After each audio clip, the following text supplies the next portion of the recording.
دوستانو دا لندن نه دی، دوستانو دا امریکا نه ده، دا یورپ نه دی، دا بل ملک نه دی، دا پاکستان دی او پاکستان کې بیا سوات دی. په سوات کې دا مساج شروع دی. یو پله د رمضان المبارک ښکلې میاشت او بل پله دا مخلوق دوی سوات ته ځي او سوات کې جینکۍ دي، پته لګي نه چې د کوم ځای نه راغلي دي، چینیانې دي که څه شی دي، او هغه خلکو له مساجونه کوي او دا پښتن وروڼه وله ځي.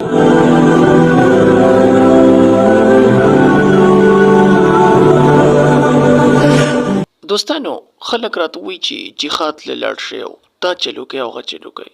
لاول خو دا پاکستان کې جهاد وکړئ، راشئ دا زینونه، دا بېغیرتي، دا ډمتوبو، دا جړاګان، دا هر څه منې کوي که نه، بیا به هغه جهاد کېږي. وخت مې ډېر خراب شوی دی، بیا څنګه ای لعنتي بېغیرته دله بړواسي، ته دومره سوچ نه کوې چې دا رمضان مبارک میاشت ده او ته لګیا یې چینکو سره لګیا یې او هغوی درله مالش کوي، مساجونه درله کوي، لاسونه در باندې وایي. کون ہیں یہ لوگ؟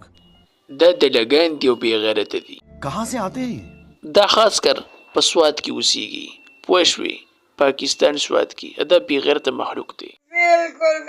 دوستانو اوس تازه خبر راغلی دی چې په دوی باندې اپایر شوی دی او دوی ملزمان یې ګرفتار کړي، دا چا چې راخ کړي، دا کاروبار روان کړی او بیا ورله جینکۍ راغوستي دي او هغوی خپل ملک ته لېږلي دي جینکۍ.